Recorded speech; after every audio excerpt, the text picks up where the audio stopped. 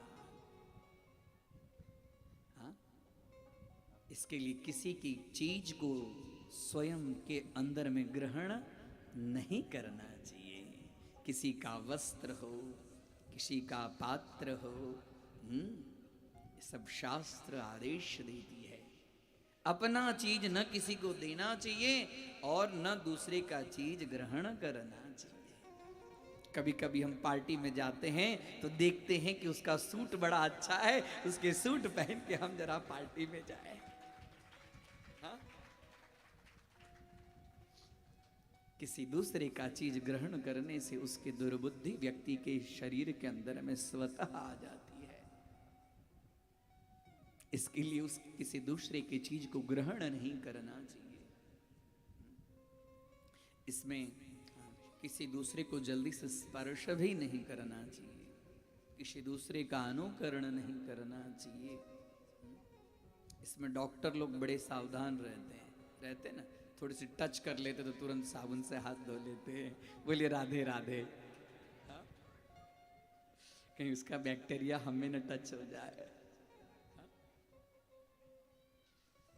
देखिए, राजा परीक्षित ने जरासंध का मुकुट पहना, उनकी बुद्धि बिगड़ गई।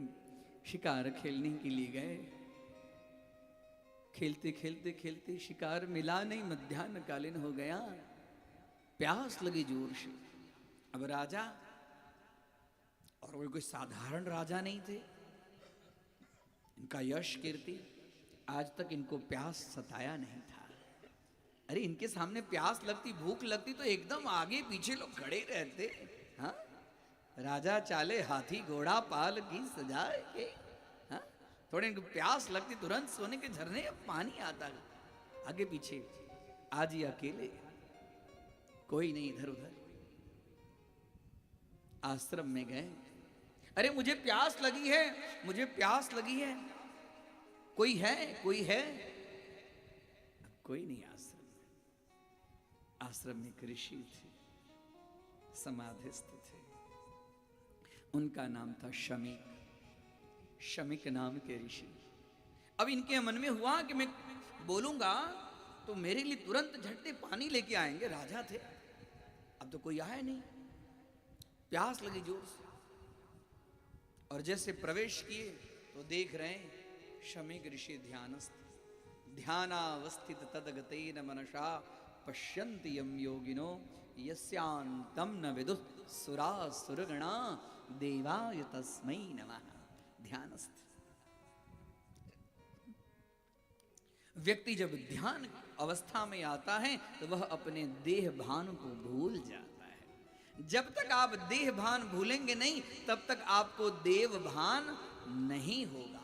देव भान के लिए देह भान भूलना पड़ेगा, और आप भूलना चाहेंगे तब नहीं भूलेंगे। ध्यान में ध्यान की वो पराकाष्ठा होती है कि शरीर की सारी सुध बुध अपने आप स्वतः गुम हो जाती है, उसका नाम है ध्यान। ध्येय चिंतायाम, ईश्वर के चिंतन में मस्त। प्यास लगी है, प्यास लगी है। अब इनके अंदर में इनकी बुद्धि बिगड़ गई। किनकी? राजा परीक्षित की। मैं राजा पानी के लिए बोल रहा हूं, मेरा स्वागत सत्कार के लिए इन्होंने ऐसा स्वांग रचा है तो मुझे स्वागत सत्कार न करना पड़े। हा? और वही नजदीक में एक मरा हुआ सर्प था, धनुष की कोटी से उसको उठाकर, और इतने में ही उसी आश्रम के पास में जो इनका जो लड़का श्रृंगी ऋषि का दोस्त था, वह सब दृश्य देख रहा था। एक बच्चा था, वह सब ऋषि कुमार था, ऋषि कुमार थे, सब कुछ देख रहे थे। ये राजा आए हैं और धनुष कोट्याम सर्पम, हाँ, शमीक ऋषि, हाँ, शमीक ऋषि के ग्रीवा में, गला के अंदर में मरे हुए सांप। तो फिर भी शमीक ऋषि को कोई, क्योंकि वो तो अपनी स्थिति में थे ही नहीं, और रखकर, और इधर से अब तो कोई है ही नहीं, यहां से चल दिया। ये देखते देखते वो जो ऋषि कुमार था वो दौड़ा किसके पास में? तो कौशिकी नाम के नदी में शमीक ऋषि के पुत्र जिनका नाम था श्रृंगी, वह स्नान कर रहे थे और स्नान करके संध्या बंधन के लिए तत्पर थे। इतने में ही अरे तू यहाँ स्नान कर रहा है, और वो राजा आया था और राजा ने तुम्हारे पिता के गले में मरा हुआ सर्प डाल दिया। अब सुनी हुई बात दिमाग के ऊपर में, और उसमें भी ऋषि कुमार, ऋषि का तप। इत्युक्त्वा रोषतां राक्षो वयस्यान् ऋषि बालकः, वयस्यान् ऋषि बालकः इत्युक्त्वा, जैसे वो बोला, कौशिक्यास्याप उपस्पृश्य, कौशिक ऋषि कौशिकी नदी में स्नान तो कर ही रहे थे। कौशिक्याप अप शब्द का अर्थ होता है जल। कौशिक्याप उपस्पृश्य, हाथ में थोड़ा सा जल लेकर, वाग वज्रम विससर्ज, वाग वज्रम, वाणी रूपी वज्र का प्रहार उस ऋषि ने किया, ऋषि कुमार ने। ब्राह्मण के पास में वाणी रूपी वज्र है, ब्राह्मण के पास में और कोई शस्त्र नहीं, ब्राह्मण के पास में वाणी रूपी वज्र है, और क्षत्रिय के पास में अस्त्र रूपी वज्र है। वाग वज्रम, वाग वज्र शुरू किया।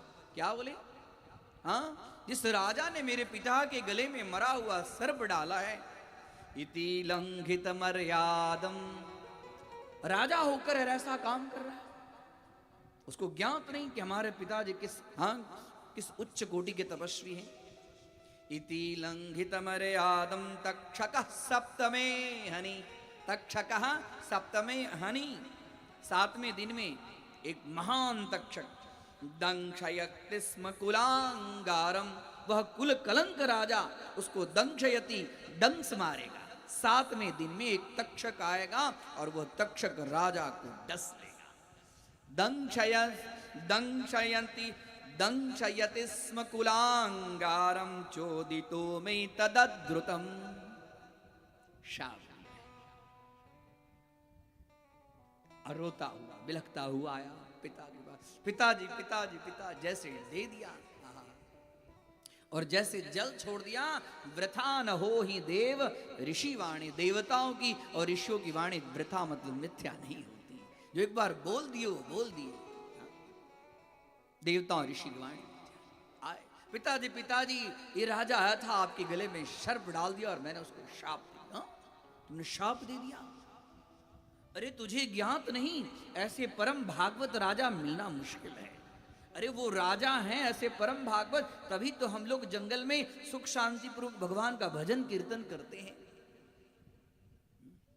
किसी कोई दुष्ट राजा आ जाए तो हम लोग का भजन करना मुश्किल है। यथा राजा तथा प्रजा, अच्छा राजा होता है प्रजा के अंदर में अच्छे विकास होती है। बोलिए राधे राधे। अभी भारत के लिए भी ऐसे राजा मिले हैं। देखिए भारत संपूर्ण विश्व के अंदर में अपना झंडा लहरा रहा है, विश्व गुरु है, विश्व विजेता है भारत। आज देखिए काशी विश्वनाथ है ना, काशी विश्वनाथ की काया पलट गई, कैसा स्वरूप था, दर्शन करने योग्य है। जैसा राजा होता है प्रजा के अंदर में, वैसे ही संस्कार, यथा राजा तथा प्रजा। अरे पुत्र तूने तो बहुत गलत काम कर दिया, शाप दे दिया। महान भागवत साधारण राजा नहीं, योग दृष्टि से देख रहे, अरे उनको ज्ञात नहीं, अरे उसमें तो हमारी कमी, राजा हमारे आश्रम के अंदर में आए तो उनकी सेवा करने का हमारा कर्तव्य है। हम प्रजा हैं, प्रजा राजा का स्वागत करता है, राजा का सम्मान प्रजा करती है। प्रजा ही राजा का सम्मान नहीं करेगी तो कौन करेगा? उसने बहुत गलत किया। अब जल्दी से दौड़ते हुए आए, क्योंकि अभी तक परीक्षित को ज्ञात नहीं। जब परीक्षित को ज्ञात हुआ तब परीक्षित महाराज को जैसे ज्ञात हुआ, मेरे पुत्र की वाणी मिथ्या नहीं हो सकती। देखिए अब जिस पानी के लिए राजा पिपासु होकर ऋषि के गले में सर्प डाले, अब वो पानी भी पीने के लिए इच्छा नहीं करते। कोई इधर उधर का राजा होता तो उस शमीक ऋषि के पुत्र श्रृंगी ऋषि को दंड देता कि नहीं देता? हाँ, मैं राजा हूं और मुझे ऐसा श्राप देने वाला। हाँ? और ये परम भागवत कुछ नहीं। हे भगवान, आपने जो शाप दिया वो शाप नहीं, मेरे लिए वरदान हो गया। आपने 7 दिन तक, अब मैं 7 दिन के अंदर मेरी मृत्यु हो जाएगी, तक्षक मुझे डसेगा। सारा राजपाट छोड़कर मैं ब्रह्म से शापित हो गया हूं। अब मैं अपने कल्याण के लिए मार्ग ढूंढूंगा। मेरा कल्याण कैसे होगा? कौन सा कर्म करूंगा जिससे मेरा कल्याण होगा? राजा ने अन्न शन सब कुछ छोड़ दिया। अब बताइए राजा कैसे हैं? एक बार भी ब्राह्मण के बालों को ये नहीं कहा कि आपने गलत किया, आपने अपराध किया। नहीं, अपराध तो मेरा, मैं ब्राह्मण के गले में मरा हुआ सर्प मैंने डाला, मेरी बुद्धि बिगड़ गई। नाश ही काल विनाश ही बुद्धि, मेरा नाश होने वाला, मेरी बुद्धि विनाश को प्राप्त हो गई, मेरा नाश होगा। ये तो अच्छा हुआ कि इन्होंने मुझे शाप दे दिया। अब मैं शाप के लिए, अपने कल्याण के लिए सब कुछ छोड़कर, राजपाट छोड़कर, सब अनशन बैठ गए। बड़े बड़े ब्राह्मणों को, ऋषियों को, महर्षियों को बुलाए, आइए सब लोग आइए और मेरे कल्याण के लिए मार्ग बताइए। अब मेरे पास खाली 7 दिन है। अब जल ग्रहण नहीं करें, अन्न ग्रहण नहीं करें। एक बार मैंने जल के लिए ऐसा अपराध कर दिया, अब मैं जल ग्रहण नहीं करूंगा। दूसरा होता तो भाई 7 दिन अब मेरे लिए है, जल्दी से फटाफट मेरे लिए भोजन की सुविधा करो। हाँ, फटाफट डॉक्यूमेंट्स तैयार करो, क्या क्या किसको देना है, क्या नहीं देना है, तैयारी करते कि नहीं करते? हाँ, लेकिन राजा परीक्षित महाभागवतो महा, राजा परीक्षित महाभागवत, देखिए उनकी कीर्ति गाथा सर्वत्र ऐसे शास्त्र के अंदर में वर्णन है। हाँ, जिनको निमित्त बनाकर सुखदेव जी आए हैं उनको कथा सुनाने के लिए। साक्षात शिव स्वरूप, कोई साधारण नहीं। सबसे पूछते हैं, ततश्च वह पृच्छमिमं विपृच्छे विस्रभ्य विप्राह इति कृत्य याताम। हे ब्राह्मणों, हे ब्राह्मण देवताओं, मेरे लिए कुछ ऐसा मार्ग बताओ जो मेरा कल्याण हो। पृच्छमिमं विपृच्छे, विप्रों से पूछ रहे हैं, ब्राह्मणों से, ऋषि महर्षियों से पूछ रहे हैं क्या? कि सर्वात्मना म्रियमाणैश्च कृत्यं शुद्धं च तत्रा मृषताभियुक्ता। सर्वात्मना म्रियमाणैश्च, मरणासन्न व्यक्ति के लिए कर्म क्या है? जो व्यक्ति मरण के निकट पहुंच चुका है उसके लिए उसको कौन सा कर्म करना चाहिए, ये मुझे बताइए। सर्वात्मना म्रियमाणैश्च कृत्यं शुद्धं च तत्रामृषताभियुक्ता। शुद्ध, ऐसा कोई शुद्ध कर्तव्य बताइए जिस शुद्ध कर्तव्य से मैं अपनी मृत्यु को सुंदर मृत्यु में परिवर्तित कर दूं। इसमें 2 प्रश्न सभी से पूछ रहे हैं। 2 प्रश्न कि जीव को सदा सर्वदा क्या करना चाहिए। ततश्च वह पृच्छ मिमं विपृच्छे विस्रभ्य विप्रा इति कृत्य याताम। जीव को हमेशा अपने कल्याण के लिए क्या करना चाहिए, हे भगवान आप मुझे बताइए। और दूसरा क्या है प्रश्न का? जो थोड़े ही समय में मरने वाला हो, म्रियमाणैश्च कृत्यम, म्रियमाणः मरणासन्नः कृत्यम, उसके लिए कौन सा कृत्य है जो कृत्य करने से उसका कल्याण होगा। सब इधर राजा परीक्षित और सब ऋषि महर्षि सब बैठे। इतने में ही सुखदेव जी ने अपने पिताजी से भागवत को पढ़ा। अब वही सोचने के किसको सुनाऊं। देख रहे हैं सुखदेव जी ब्रह्माकार दृष्टि, कुछ मात्र शरीर के अंदर कौपीनवंतः, एक लंगोटी धारण की हुई, कौपीनवंतः खलु भाग्यवंतः, कौपीन धारण किए हुए कुछ बच्चे सब उनको घेर कर, ऐसा स्वरूप तो किसी ने देखा ही नहीं था, ब्रह्माकार दृष्टि। कुछ स्त्रियां भी उनको घेर कर खड़ी हुई थी और सब आ रहे थे उनके पीछे पीछे। तत्राभवद भगवान व्यासपुत्रो यदृच्छया गामटमानो नपेक्षः अलभ्य लिंगो निजलाभतुष्टो वृतश्च बालै अवधूतवेषः तत्राभवन् भगवान् व्यासपुत्रः। तत्रा भगवान वहां पर आए। कौन? भगवान। व्यास पुत्र के लिए भगवान शब्द का प्रयोग किया। व्यास पुत्र सुखदेव जी आए, ब्रह्माकार दृष्टि वाले। यदृच्छया गामटमानो नपेक्षः अलक्षलिंगो, अलक्षलिंगः लिंगम चिन्हम अलक्ष्यम, अद्भुत स्वरूप इनका। निजलाभतुष्टः, निज लाभ परम लाभ, अपने लाभ के लिए, अपने कल्याण के लिए हमेशा ब्रह्म चिंतन में जो लगे हुए हैं। वृतश्च बालै, बालै छोटे छोटे बच्चे सब उनको घेर कर खड़े हैं। हाँ, जो कुछ हाँ रमणीय है, सब रमणियां सब उनको घेर कर खड़ी हैं। और कैसे रूप में? अवधूतवेशः, यो वधूते वधूतः, अवधूत के वेश में। सुखदेव जी के लिए अवधूत शब्द का प्रयोग भागवत जी ने किया। अवधूत वेशः, अवधूत किसको कहते हैं? अवधूत कहते किसको है? बड़ा सुंदर वर्णन है। यो वधूते वधूतः धन्यः कोपि त्रिभुवनजयी, यो वधूते वधूतः मूर्खे मूर्खो युवति सुयुवा वाग्मिनी प्रौढ़ वाग्मी। जो मूर्ख है उसके सामने ज्यादा मूर्ख बन जाना, जो अपने आप को बड़ा वक्ता बनता हो उसके सामने उससे भी बड़ा वक्ता बन जाना। मूर्खे मूर्खो युवति सुयुवा, कोई अपने आप को युवक समझे उससे भी और सुंदर युवक बन जाना। मूर्खे मूर्खो युवति सुयुवा वाग्मिनी प्रौढ़ वाग्मी।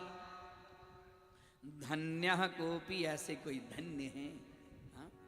धन्यः कोपि त्रिभुवन जयी। अवधूत कौन होते हैं? जो तीनों भुवन के ऊपर में, यानी तीन लोग, पृथ्वी लोग, स्वर्ग लोग और पाताल लोग, तीनों लोगों के ऊपर में जिनको जो विजय प्राप्त कर चुके हैं। यो वधूते वधूतः। बोलिए सुखदेव जी भगवान की जय। सुखदेव जी हरि कथा सुनाने के लिए, हरि कथा सुनाने के लिए। और यहाँ पर बैठे परीक्षित सब लोग ऋषि मुनियों के साथ में। और जैसे देखते वैसे ही परीक्षित से रहा नहीं गया, ऐसा स्वरूप तो कभी हमने देखा नहीं। उनके लिए वट वृक्ष के नीचे सुंदर आसन, और उस आसन के ऊपर में बैठे और तुरंत हरि कथा आरंभ कर रहे हैं। हरि नाम सुनाने वाले, ये हरि कथा सुनाने वाले, तुमको लाखों प्रणाम, तुमको लाखों प्रणाम।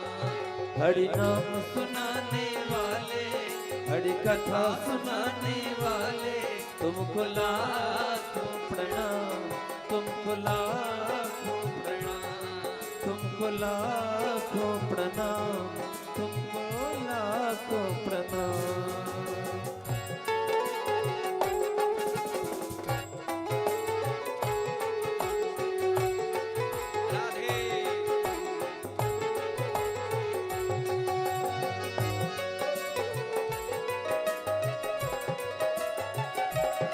जय हो।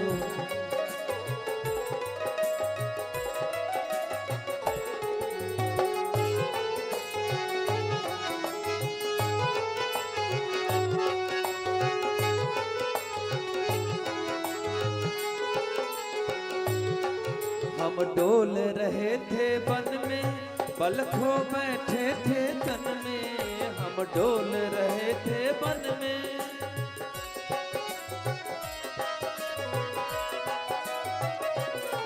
हम डोल रहे थे बन में, पल खो बैठे थे तन में।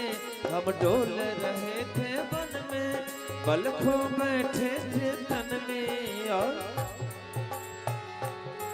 वो राह बताने वाले, वो राह बताने वाले, तुमको लाखों प्रणाम, तुमको लाखों प्रणाम। वो राह बताने वाले, वो राह बताने वाले, तुमको लाखों प्रणाम, तुमको लाखों प्रणाम।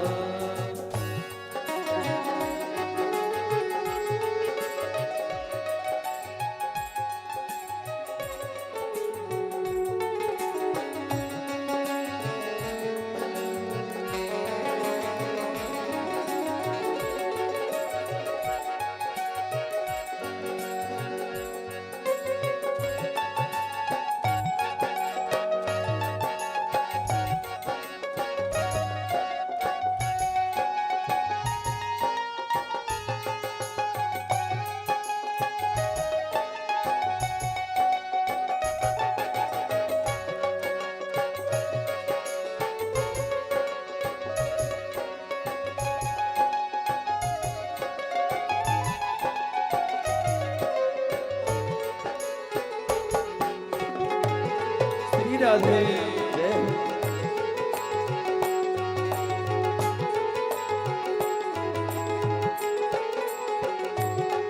हम लेकर विष का प्याला, जा रहे थे हम के गाला।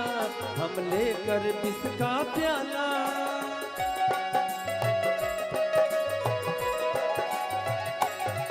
हम लेकर विष का प्याला, जा रहे थे हम के गाला। हम लेकर विष का प्याला, जा रहे थे हम के गाला। वो अमृत पिलाने वाले, वो अमृत पिलाने वाले, तुमको लाखों प्रणाम, तुमको लाखों प्रणाम। वो अमृत पिलाने वाले, वो अमृत पिलाने वाले, तुमको लाखों प्रणाम, तुमको लाखों प्रणाम।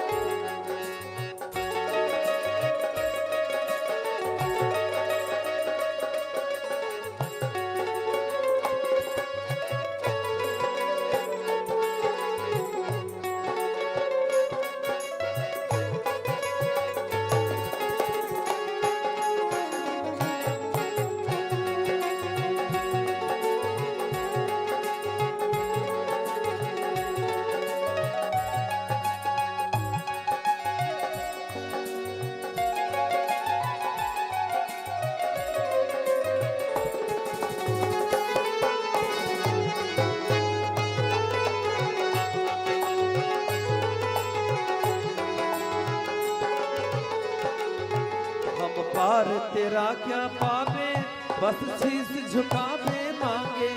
हम पार तेरा क्या पावे,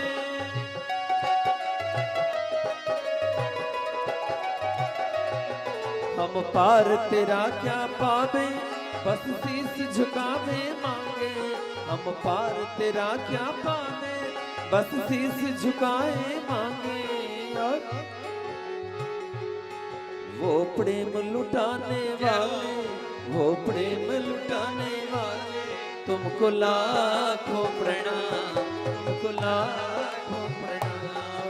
वो प्रेम लुटाने वाले, वो प्रेम लुटाने वाले, तुमको लाखों प्रणाम, तुमको लाखों प्रणाम। हरि नाम सुनाने वाले, हरि कथा सुनाने वाले, तुमको लाखों प्रणाम, तुमको लाखों प्रणाम, तुमको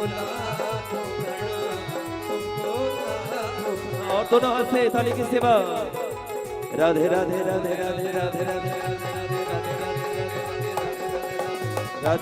राधे राधे राधे राधे राधे राधे राधे राधे राधे राधे राधे राधे तुमको लाखों प्रणाम, तुमको लाखों प्रणाम, तुमको लाखों प्रणाम, तुमको लाखों प्रणाम, तुमको लाखों प्रणाम।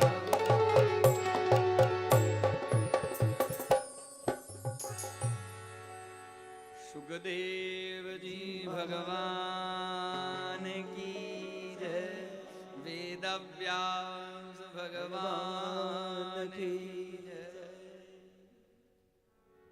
तत्राभवत् भगवन् व्यासपुत्रः अवधूतस्वरूपः तत्र उपस्थिता समाजाता। सब लोग खड़े हो गए उनके आगमन के लिए, स्वागत के लिए। स्वागतम भो महाभागा, हे महाभाग आप विराजिए।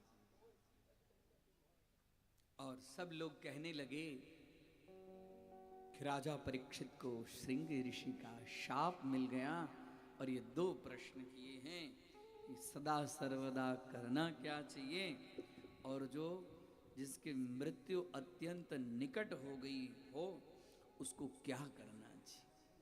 अब जो थोड़े समय में मरने वाला है, बस यहां से द्वितीय स्कंद भागवत का आरंभ होता है। द्वितीय स्कंद से लेकर 12 स्कंद तक शुकदेव जी ने राजा परीक्षित को इसी प्रश्न का उत्तर दिया है। शुकदेव जी कहते हैं यहां पर अब भागवत के अंदर में श्री शुक उवाच कथा प्रारंभ वरीयानेशति प्रश्नः कृतं लोकहितं नृप आत्मविस्सम्मितः पुंसां श्रोतव्यादिषु यः परः। हे नृप, हे राजन, वरीयानेशते प्रश्न ते तव प्रश्नः वरीयानेशः उत्तम प्रश्नः। आपका प्रश्न बड़ा सुंदर है, उत्तम प्रश्न है। कृतम लोकहितम नृप, आपने खाली अपने लिए प्रश्न नहीं किया है, लोकहितम लोक के कल्याण के लिए, लोकम हितम लोकम कल्याणम लोक श्रेयस्करः प्रश्नः आपने पूछा। और आत्मविस्सम्मितः पुंसां, आत्मविस्सम्मितः पुंसां, पुरुष को आत्मलाभ के लिए क्या करना चाहिए। श्रोतव्यादिषु यः परः, श्रोतव्यादिषु, अब सुनिए जो मैं कह रहा हूं, अब सुनिए। बैठे हैं परीक्षित हाथ जोड़कर, और उस समय अपने कल्याण के लिए मरणासन्न व्यक्ति के लिए जब अंतिम समय आ जाए तो उस समय भगवान श्री कृष्ण की लीलाओं का स्मरण करना चाहिए। बोलिए बाल कृष्ण भगवान की। अंतिम समय में हम आप भी, दैया मैया जब मरणासन्न अवस्था में रहती है, हम आप पूछते हैं क्या कुछ इच्छा है, आप भगवान का नाम ले लीजिए, बोलिए श्री कृष्ण गोविंद हरे, किसके कान के पास में हम जाकर बोलते हैं। कुछ खाने की इच्छा है, कुछ पीने की इच्छा है, नहीं तो भगवान का नाम ले लीजिए, क्योंकि यदि कुछ इच्छा रह जाएगी तो अंते या मति सा गति, ऐसी स्थिति में जिस प्रकार की मति होगी उनकी गति उसी तरह से होगी। उनके कान में यदि भगवान का नाम होगा तो उनकी सदगति होगी। इसके लिए अंतिम समय, लेकिन होता क्या है कि अंतिम समय में ये चीज याद आती है, नहीं आती है। बुढ़िया मैया को पूछते हैं कि कुछ खाने की इच्छा है, तो हाँ क्या खाने की इच्छा है। हाँ, तो हमारे जो सारथी थे वो ले गए शक्तिपुर का लंचा। हाँ, क्या कुछ खाने की इच्छा है, यदि अंतिम समय में लंचा मिल जाए तो आनंद आ जाए। बोलिए राधे राधे।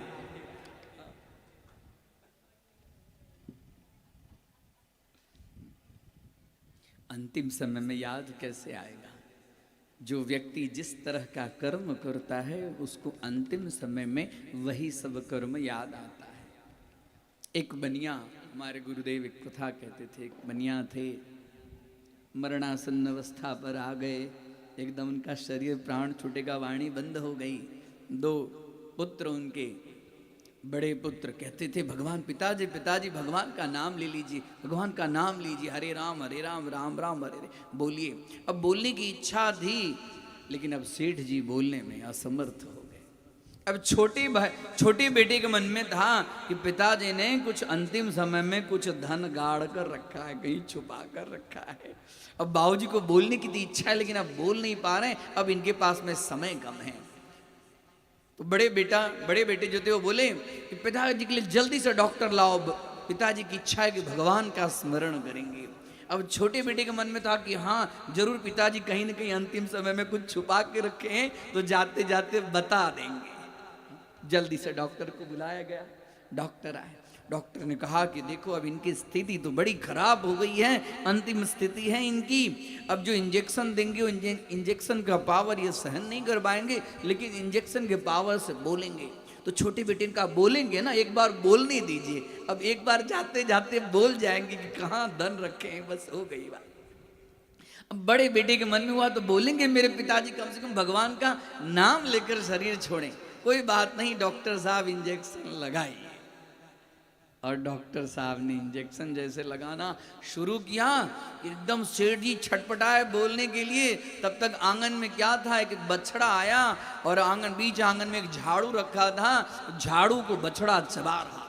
और ये देखते हुए सेठ जी से रहा नहीं गया कि कौड़ी कौड़ी मैंने माया जोड़ी है, अब मैं अंतिम स्थिति में हूँ, मैंने कैसे एक एक रुपया करके धन इकट्ठा किया है, अभी तो मैं जाने की तैयारी में हूँ, मेरे बच्चे सब धन की स्थिति अच्छी नहीं रखेंगे। उन्होंने जोर से कहा गाय झाड़ू गाय झाड़ू गाय झाड़ू, करते करते शरीर छोड़ दिया। बोले कृष्ण कन्हैया लाल की। अंतिम समय में क्या याद आता है, जीवन में आपने जो किया होगा वही आपको अंतिम समय में होगा। अंतिम समय में भगवान का स्मरण हो, ये तो बड़ा दुर्लभ है। यही कहते हैं सुखदेव जी, जन्म जन्म मुनि जतन कराही, अंतराम मुख आवत नाही। ऋषि मुनि शब्द बहुत यत्न करते, जन्म जन्म जतन शब्द का अर्थ है प्रयत्न, जतन कराएं, बहुत प्रयत्न करते हैं कि अंतिम समय में हाँ एक कांटा लगता है तो हाय माँ हाय बाप याद आती है, उस समय भी भगवान का स्मरण नहीं होता है। और जब यमदूत प्राण लेने के लिए आए तो उस समय तो जीव का जब बड़ा पुण्य होता है। जन्म लाभ परम पुंसाम अन्ते नारायण स्मृति, यही कहते हैं सुखदेव जी, कहते हैं कि ऐसी स्थिति में हे राजन आपको भगवान श्री कृष्ण के लीलाओं का श्रवण करना चाहिए। तस्माद् भारत सर्वात्मा भगवान ईश्वरो हरिः, श्रोतव्यः कीर्तितव्यश्च स्मरतव्यश्चेच्छया भयम्। हे राजन, तस्मात् भारत, भारत शब्द परीक्षित के लिए यहाँ पर उपयोग किए। हे भारत, सर्वात्मा भगवान ईश्वरो हरि, जो सभी के अंदर में निवास करने वाले जो सर्वात्मा भगवान हरि हैं। हरि मतलब हरि हरणे, हाँ, जो समस्त हरति पापानि सर्वजनान पापानि हरति नाशयति यह स हरि, जो समस्त जीव के पाप के जो नष्ट कर देते हैं वो परमपिता परमात्मा का नाम है हरि। तो उन हरि का श्रोतव्य, उनकी कथाओं का श्रवण करो। श्रोतव्य कीर्तितव्यश्च, उनकी कीर्ति गाथा सुनो और उनकी कीर्ति गाथा सुनते सुनते उनका स्मरण करो। स्मरतव्यश्च, उनका स्मरण करो। और इससे ये क्या होगा कि इस मृत्यु विषयक जो भय है वह मृत्यु विषयक भय दूर हो जाएगा। एतावान् सांख्य योगाभ्याम स्वधर्म परिनिष्ठया जन्मलाभ परम पुंसाम् अन्ते नारायण स्मृति। एतावान सांख्य योगाभ्याम स्वधर्म परिनिष्ठया, अपने धर्म में स्थिर रहकर यदि ये सब का आप श्रवण करेंगे तो जन्म लाभ परम पुंसाम। मनुष्य के जीवन का परम लाभ क्या है? अंते नारायण स्मृति, अंतिम समय में भगवान नारायण की स्मृति, उनका चिंतन। महाभागवत परीक्षित बड़े एकाग्र चित्त से कथा श्रवण कर अब पूछ रहे हैं भगवान, ये तो मैंने प्रश्न किया और मेरे मन में प्रश्न है। 5 प्रश्न और किए हैं परीक्षित ने। हे भगवान, आप तो साक्षात शिव स्वरूप हैं, आप मुझे भगवान के निर्गुण और सगुण ब्रह्म की उपासना के विषय में वर्णन करो। भगवान के निर्गुण मतलब भगवान निराकार हैं और वही भगवान साकार हैं। आहा, निर्गुण और सगुण ब्रह्म की उपासना के विषय में आप मुझे वर्णन कीजिए। दूसरा प्रश्न करते हैं कि हम अपने मन को सर्वात्मा भगवान श्री कृष्ण में तन्मय होकर शरीर छोड़ने हेतु किस तरह से प्रयत्न करें? ये इनका दूसरा प्रश्न है।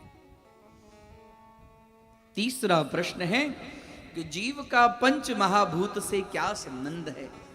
हम कहते हैं कि क्षिति जल पावक गगन समीरा अपंच रचित यह अधम शरीरा।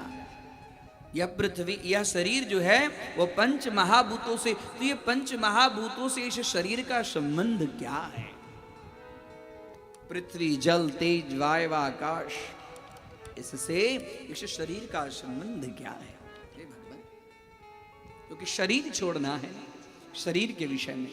शरीर किसको कहते हैं? तो क्षीयते यह सह शरीर, जिसका प्रत्येक क्षण नाश होता है।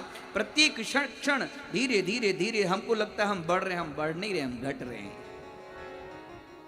प्रत्येक क्षण शरीर का नाश होता है। देखिए नख बढ़ता है, शिख बढ़ता है कि नहीं बढ़ता है? प्रत्येक क्षण उसका नाश होता है। क्षीयते यह सह शरीर। शरीर किसको कहते हैं? तो यद भोगा यतनम तदेव शरीरम, भोगों के घर को शरीर कहते हैं। भोग, भोग का जो घर है, और भोग किसको कहते हैं? तो सुख दुखान्यतर साक्षात्कारो भोगा, सुख और दुख के भोग को कहते, सुख और दुख के साक्षात्कार को कहते हैं भोग। सुख दुखान्यतर साक्षात्कारो भोगा, सुख किसको कहेंगे और दुख किसको कहेंगे? तो अनुकूल वेदनीयम सुखम, जो हमारे लिए अच्छा है, अनुकूल है, पॉजिटिव है, उसे हमें सुख मिलता है। और प्रतिकूल वेदनीयम दुखम, जो हमारे लिए अच्छा नहीं है वो है दुख। शरीरम व्याधि मंदिरम, शरीर रोगों का घर है। शरीर का पंच महाभूत से, हाँ देखिए प्रकृति से शरीर का संबंध है। इसके लिए जब वातावरण बदलता है तो शरीर के अंदर में स्वतः कुछ न कुछ व्याधियां उत्पन्न होती हैं, और जैसे ही वातावरण सम होता है तो धीरे धीरे शरीर भी स्वस्थ हो जाता है। इसके लिए शरीर व्याधि, यह पंच महाभूत का इस जीव के साथ में क्या संबंध है? और इतना ही नहीं, अब चौथा प्रश्न करते हैं कि कल्प, महाकल्प और उसके अंतर्गत आवांतर कल्प कितने हुए? भुवन कोश का वर्णन, भूगोल का वर्णन, कल्प कितने? घंटा, मिनट, दिन, रात, फिर सप्ताह, फिर पक्ष, फिर मास, फिर षडमास, ऋतु, संवत्सर, इडावत्सर, उसके साथ में युग, युगों के साथ में चतुर्युग, और चतुर्युगों के साथ में मनवंतर, और मनवंतर के बाद में कल्प, और उसके बाद में महाकल्प, और महाकल्प के आवांतर जो कल्प हैं उनका वर्णन संपूर्ण भूगोल शास्त्र के विषय में। प्रश्नकर्ता यदि श्रेष्ठ हो तो उत्तर देने की, हाँ, और अंदर में प्रश्न ही नहीं होगा तो उत्तर क्या होगा?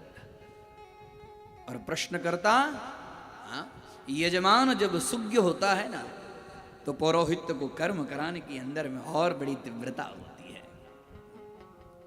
श्रोता यदि श्रेष्ठ होते हैं तो वक्ता के अंदर में स्वतः अपने आप निकलने लगता है। हाँ? और अंतिम प्रश्न करते हैं, इस पृथ्वी में, पाताल में, दिशा में, ग्रह में, नक्षत्र में, पर्वत के ऊपर में, समुद्र में, नदियां में और द्वीप में रहने वाले जीवों की उत्पत्ति कैसे होती है, बताइए। सब पूछ लिए, पूरे ब्रह्मांड में जीव की उत्पत्ति कैसे होती है, यह सब आप मुझे बताइए। 5 प्रश्न किए और इसके बाद में शुकदेव जी यहां पर उत्तर आरंभ करते हैं कि हे राजा, आपने जो प्रश्न किया वह साधारण प्रश्न नहीं है, बहुत गूढ़ प्रश्न है। प्राह भागवतम नाम पुराणं ब्रह्म संहितं ब्रह्मणे भगवत प्रोक्तम ब्रह्मकल्प उपागते। ब्रह्मकल्प में श्रीमद् भागवत की रचना हुई है राजन। प्राह भागवतम नाम पुराणम ब्रह्म संहितम, ब्रह्म संहित जो पुराण है उसकी चर्चा सुनो। उसके पुराण की चर्चा में सारे तुम्हारे प्रश्न हैं, सारे प्रश्नों का उत्तर तुम्हें स्वतः मिल जाएगा। ब्रह्मणे भगवत प्रोक्तम, ब्रह्मणे भगवत प्रोक्तम, नारायण ने प्रोक्तम उक्तम कथितम कस्य ब्रह्मणस्य, भगवान नारायण ने ब्रह्मा जी को कहा है। ब्रह्मकल्प उपागते। अब सुनो, अब यहां पर उन्होंने सुंदर कथा, सृष्टि के विस्तार की कथा, भगवत की महिमा का वर्णन, सृष्टि का विस्तार कैसे हुआ, शुरू कर दिए। सृष्टि का विस्तार भगवान आदि नारायण क्षीर सागर में सो रहे हैं और लंबे समय से सोए हुए, कोई 1-2 दिन नहीं। हाँ, चतुर्युगी अभी जो वर्णन किए, ऐसे सहस्त्र चतुर्युगी पर्यंत निद्राधिस्थ हैं। और ऐसे में उनके अंदर में अपने इंद्रियों का भान और उनकी इच्छा हुई कि एको हम बहुश्याम, अब मैं और कुछ जगत में कुछ क्रीड़ा करूं, बहुत रूप में आऊं। और बहुत रूप में आते आते आते आते चिंतन करते करते इनके नाभि से कमल निकला और उस कमल के अंदर में यथा चतुर्मुखो ब्रह्मा जी, और ब्रह्मा जी जैसे देखते हैं कुछ है ही नहीं, चारों तरफ जल ही जल, जल ही जल, जल ही जल। ब्रह्मा जी सृष्टि करने के लिए इनकी उत्पत्ति हुई, तो सृष्टि में करूं कहां? आकाशवाणी हुई, त और प, 2 शब्द, त और प। बस ब्रह्मा जी के मन में प्रसन्नता हुई, ये त और प, ये दो शब्द से मैं संपूर्ण सृष्टि की रचना कर सकता हूं। और तब करने लगे। तब करते करते करते करते सृष्टि के विस्तार के लिए उन्होंने मानसी सृष्टि की। मानसी सृष्टि मतलब मन से सृष्टि, मन से सृष्टि करते करते, हाँ, मरीचि अत्रि अंगिरा पुलस्त पुलह क्रतु, मन से ऋषियों का उन्होंने इस तरह से मानसी सृष्टि का वर्णन। अब सृष्टि के विस्तार में कहाँ पर जल है, पृथ्वी का स्वरूप कैसा है, कितने परिमाण का है, ये सब चालू कर दिए। संपूर्ण भौगोल का वर्णन, उसके बाद में प्रकृति जन्य पृथ्वी जल तेज वायु आकाश तत्वों का वर्णन, ये सब करते करते करते करते शुकदेव जी कहते हैं कि हे राजन, ये साधारण कथा नहीं है, इसको बड़े ध्यान से सुनो। अब यहां पर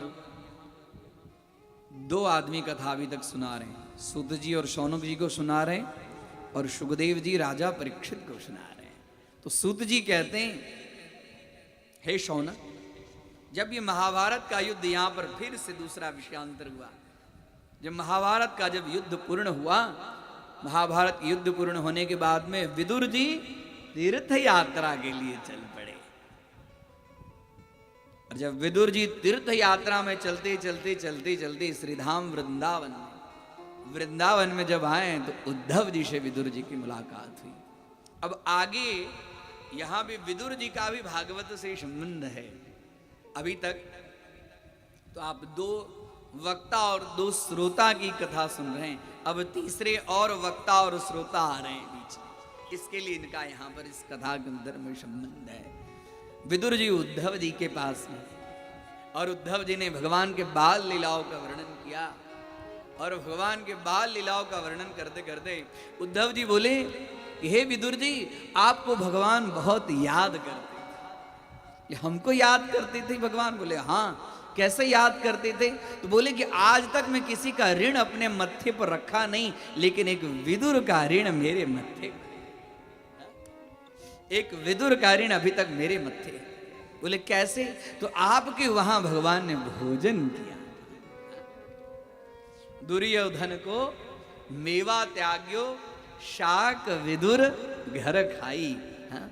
इधर उद्धव जी भगवान के बाल लीलाओं का वर्णन करते करते जो उद्धव जी के मन में था, जो भगवान बोल दिए थे कि विदुर को बोलने के लिए ऐसा समय आ गया, और विदुर जी भगवान का स्मरण कर रहे हैं। और उद्धव जी उनको उनकी भगवान की लीलाओं का, जो हस्तिनापुर में गए थे, दुर्योधन आमंत्रित किया, और उसके बाद में बोले हाँ मेरे वहां भोजन नहीं करेंगे, और वो विदुर के वहां भोजन करेंगे।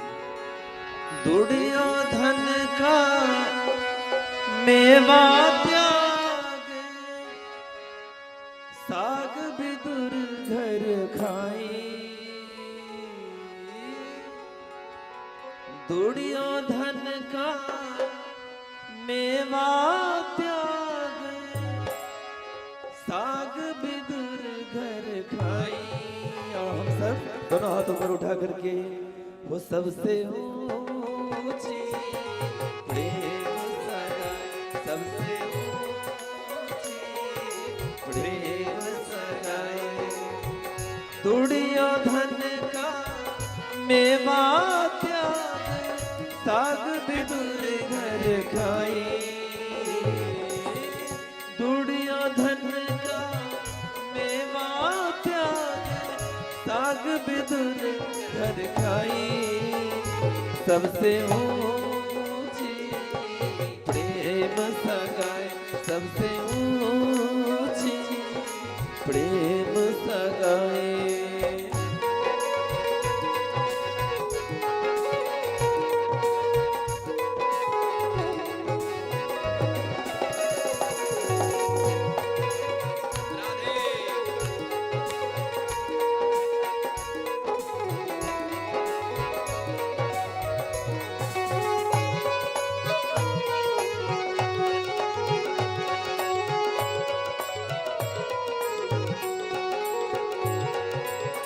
झूठे फल सबरी के खाए, प्रेम विवश रघुराई। झूठे फल सबरी के खाए, प्रेम विवश रघुराई। सबसे ऊंची प्रेम सगाई, सबसे ऊंची प्रेम सगाई।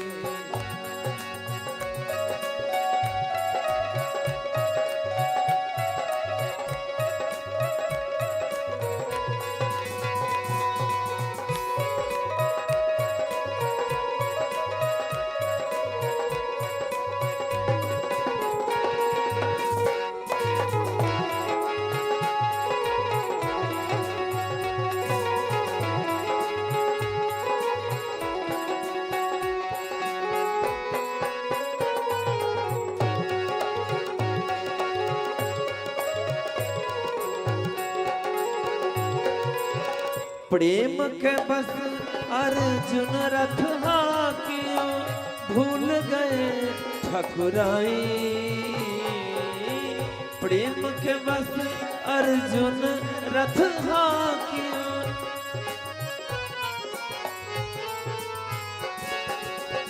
प्रेम के बस अर्जुन रथ हाकिम भूल गए ठकुराई, सबसे ऊंची प्रेम सगाई, सबसे ऊंची प्रेम सगाई।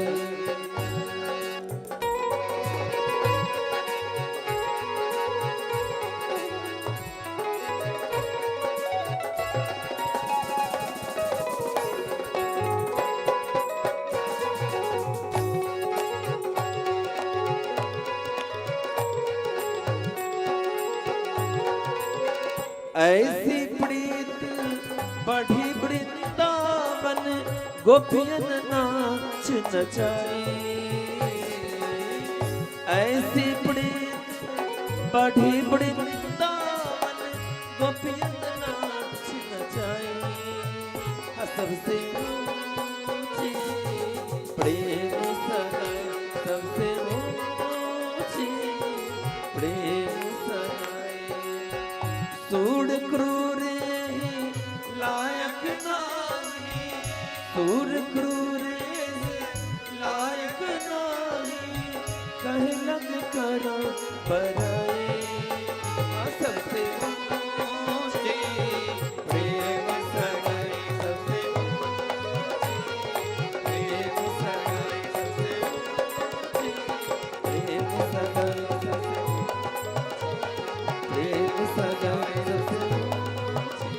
प्रेम सगाई, सबसे प्रेम सगाई, सबसे प्रेम सगाई। कृष्ण कन्हैया लाल की जय। उद्धव जी विदुर जी की पुरानी याद को ताजा कर रहे हैं, और जैसे ही भगवान श्री कृष्ण की इन लीलाओं का स्मरण, उसके बाद में तो इच्छा हुई कि कैसे मैं भगवान कृष्ण की लीलाओं का श्रवण करूं। किससे करूं श्रवण? ढूंढते तीर्थ यात्रा में थे, जाते जाते गंगा किनारे मैत्रेयी जी, मैत्रेयी बड़े बड़े महान ऋषि हैं मैत्रेयी जी। मैत्रेयी जी के साथ में इनका समागम होता है और कहते हैं कि हे भगवान, आप मुझे भगवान की कुछ कथा सुनाइए। इस जगत की उत्पत्ति और जगत का प्रलय कैसे होता है, जगत की उत्पत्ति। यहाँ भी शुकदेव जी के द्वारा भी जगत की उत्पत्ति के विषय में, और यहाँ भी इनका भी यही है प्रश्न की जगत की उत्पत्ति और उसके प्रलय के विषय में। मैत्रेयी जी कहते हैं कि आप कोई साधारण थोड़ी हैं, आप तो साक्षात यम स्वरूप में हैं। विदुर जी यमराज के ही रूप हैं। विदुर जी आप तो साधारण नहीं हैं। और उसके बाद में यहाँ पर शुरू, बोले अभी तक तो ब्रह्मा जी ने मानसिक सृष्टि की, अब यहाँ पर मैत्रेयी जी विदुर जी को सुनाते हैं कि यस्तु तत्र पुमान् सोऽहुन्मनुस्वायम्भुवः स्वराट् स्त्रियासिच्छतरूपाख्या महिषस्य महात्मनः। ब्रह्मा जी ने जो पुत्रों की उत्पत्ति की, उससे सृष्टि का विस्तार नहीं हो रहा था। क्या करूं हे भगवान? ब्रह्मा जी ऐसे सोच ही रहे थे कि यस्तु तत्र पुमान् शोभुन। ब्रह्मा जी के शरीर में से, इनके दक्षिण और वाम अंग में से एक स्त्री और पुरुष का जोड़ा उत्पन्न हुआ। दक्षिण मतलब दाहिने भाग से एक पुरुष। शोभुन्मनुस्वायम्भुव स्वराट, स्वायम्भुव स्व अपने आप प्रकट हो गया। कौन? उनका नाम हो गया मनु। श्रियाच्छिच्छत रूपाख्यम, और जो स्त्री थी वाम अंग से एक स्त्री उत्पन्न हुई, उसका नाम पड़ा शतरूपा। महिषस्य महात्मनः, और अपने आप स्वतः एक ऐसी प्रेरणा हुई कि मनु और शतरूपा के बाद में मैथुनी सृष्टि का आरंभ हुआ। इससे अभी तक तो सृष्टि का विस्तार ही नहीं है। अभी तक तो मानसी मतलब मन से ब्रह्मा जी सृष्टि करके अपने पुत्रों को उत्पन्न करते। अब स्त्री और पुरुष का एक जोड़ा उत्पन्न हुआ और वहां से मैथुनी सृष्टि का आरंभ। और महाराज मनु ने महारानी शत्रुपा के द्वारा 2 पुत्र और 3 पुत्री की उत्पत्ति की। 5 संतान मनु और शत्रुपा के। 2 पुत्र में 2 पुत्र हुए, एक प्रियव्रत और उत्तानपाद, और 3 पुत्री आकुति, देवहूति और प्रसूति। अब मनु कहते हैं कि आप तो कह रहे मुझे प्रजाओं की उत्पत्ति करने के लिए, मेरे प्रजाओं की उत्पत्ति से मेरा कल्याण होगा, मुझे भगवत प्राप्ति होगी, लेकिन प्रजाओं की उत्पत्ति करूं तो कहां करूं? पृथ्वी तो है ही नहीं अभी। पृथ्वी कहां गई? अरे पृथ्वी पर न प्रजाओं की उत्पत्ति करेंगे, अभी तो पृथ्वी है ही नहीं। तो ये तो ब्रह्मलोक की बात है, पृथ्वी तो है ही नहीं। तब देख रहे हैं तो अभी तक तो मैंने प्रजाओं की उत्पत्ति में इतना व्यस्त हो गया कि पृथ्वी कहां चली गई उसका कोई ठिकाना नहीं। तब देख रहे हैं पृथ्वी तो रसातल में चली गई। अब रसातल से पृथ्वी आएगी कैसे? ये विचार करते, रसातल से पृथ्वी कैसे लाएंगे, ये विचार करते करते करते करते ब्रह्मा जी को जोर से छींक आई, और छींक में एक कीड़ा, वराहतो को निर्गादंगुष्ठ परिमाणकः, उनके नाक से एक अंगुष्ठ परिमाण का एक कीड़ा जिसका नाम हो गया वराह।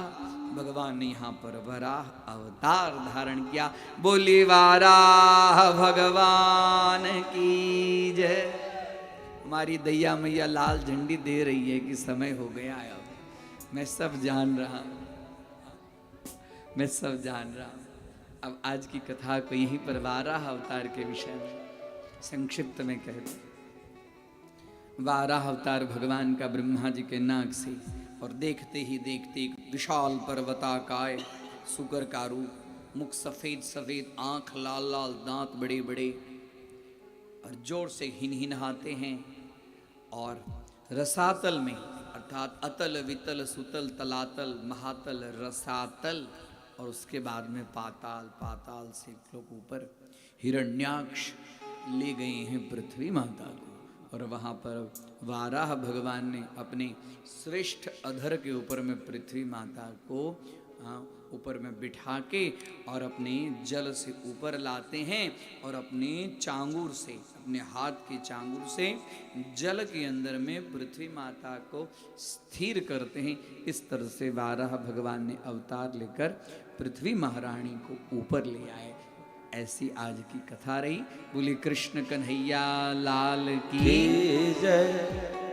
कथा तो बहुत है, लेकिन समय की मर्यादा को देखते हुए आज की कथा को यहाँ पर विराम करेंगे। समय भी हो चुका है।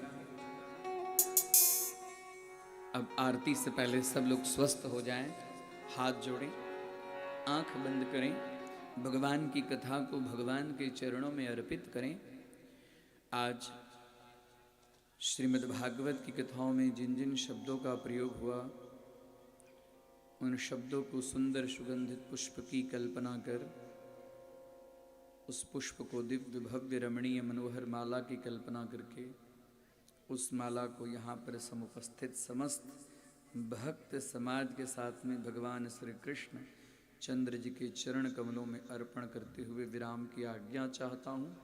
हरि ओम। शांति शांति शांति। कृष्ण कन्हैया लाल की, द्वारिकाधीश की, वृंदावन बिहारी लाल की, आनंदेश्वर महादेव की। खास करके हम इस कार्यक्रम के जो मुख्य आयोजक आनंद ग्रुप के जो मेन हैं, ऐसे आलोक जी को हम साधुवाद देते हैं। उन्होंने हमको बंगाल में बुलाए। अभी तक हम बंगाल आए नहीं थे, आए भी थे, कथा करने नहीं आए थे। अब आप लोगों के सामने टूटी फूटी भाषा में हम कथा कर रहे हैं। कल चाचा कुछ बोल रहे थे, भलो अच्छी, मैं समझा समझ नहीं पाया। फिर इन्होंने, हमारे जो मुख्य यजमान हैं, इन्होंने स्पष्टीकरण किया। अब हमारी कथा आप लोगों को बराबर समझ में आती होगी, नहीं आती होगी, लेकिन लगते हैं बड़े अच्छे आप लोग। हाँ, और सभी के मुखारविंद से लगता है कि कथा में रुचि है आप लोगों की। भगवत कथा में रुचि रखिए, इससे बच्चे अच्छे होंगे, बच्चे संस्कार संपन्न। अभी का जो वेस्टर्न कल्चर इतना हो गया है ना, धीरे धीरे धीरे धीरे बच्चों के अंदर में संस्कार, उसकी बाल्यावस्थाएं, उसके खेलने कूदने के जो, उसके जो दादा दादी के पास में रहने के जो संस्कार हैं, धीरे धीरे धीरे धीरे एकदम सूक्ष्म होते गए हैं।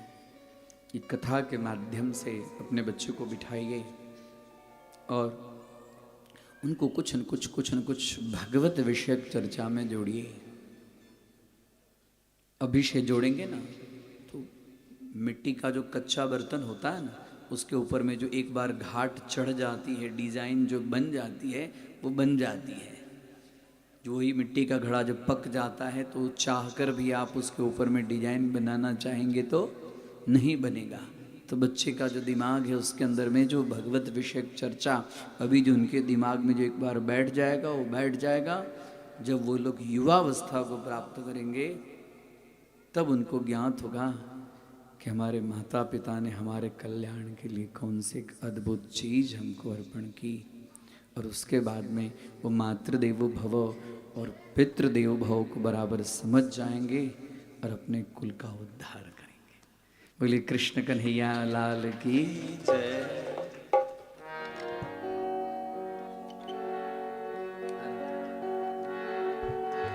सब लोग खड़े हो जाएंगे। हरि ओम।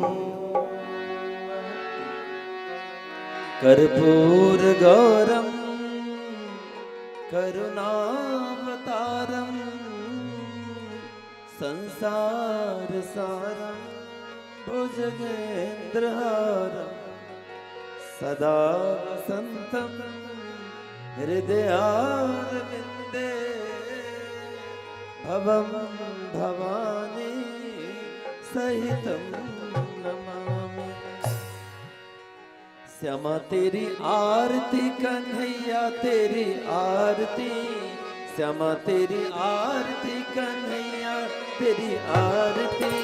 सारा संसार करेगा कल जोर के, सारा संसार करेगा कल जोर के। श्यामा तेरी आरती कन्हैया तेरी आरती, श्यामा तेरी आरती कन्हैया तेरी आरती। हाँ, सारा संसार करेगा कल जोर के, सारा संसार करेगा कल जोर के।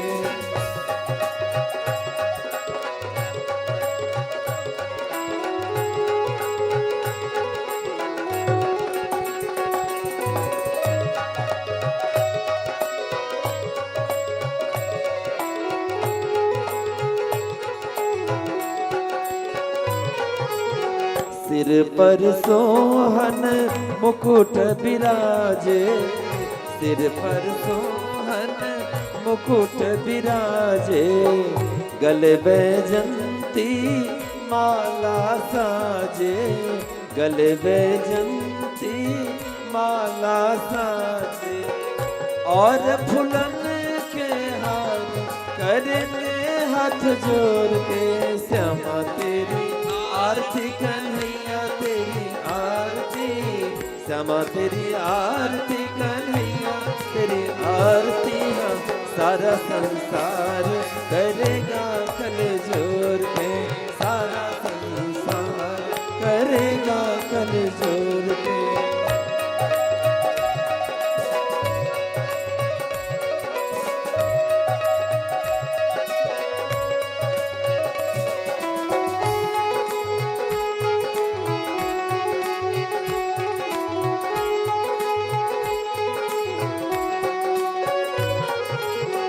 मैं हूँ दीनन दुखिया भारी, मैं हूँ दीनन दुखियां भारी, आए हैं प्रभु शरण तिहारी, आए हैं प्रभु शरण तिहारी।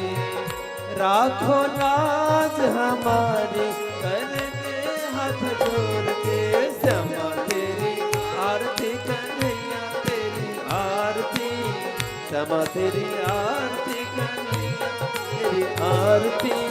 सारा संसार करेगा कल जोर मेरे, सारा संसार करेगा कल जोर के।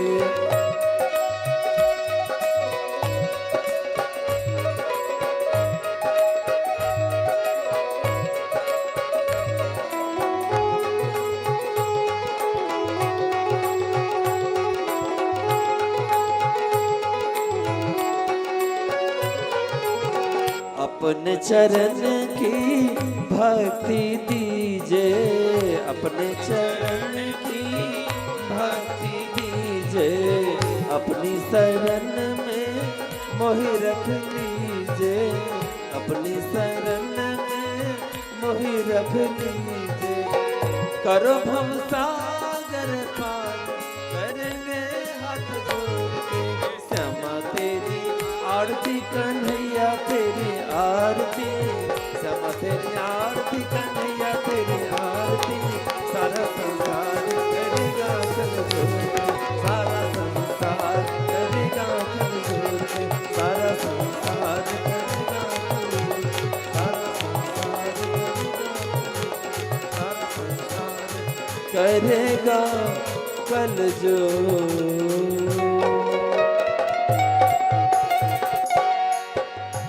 हरि ओम जगेन जगमय जन्ते देवास्तानि धर्माणि प्रथमान्यासन्, देहनाकं महिमानः सचन्त्र यत्र पूर्वे साध्याः सन्ति देवाः। च पिता त्वमेव त्वमेव बन्धुश्च सखा त्वमेव, त्वमेव विद्या द्रविणं त्वमेव, त्वमेव सर्वं मम देव देव। सुगंध पुष्पाणि कालोद्भवानि च, पुष्पांजलि दत्तो गृहाण। परमेश्वरो आवाहनं न जानामि तवार्चनं, पूजां चैव न जानामि क्षमस्व परमेश्वर। मन्त्रहीनं क्रियाहीनं भक्तिहीनं सुरेश्वरः, यद्पूजितं मया देव परिपूर्णं तदस्तु मे। पापोऽहं पापकर्माहं पापात्मा पापसम्भवं, त्राहि मां पुण्डरी।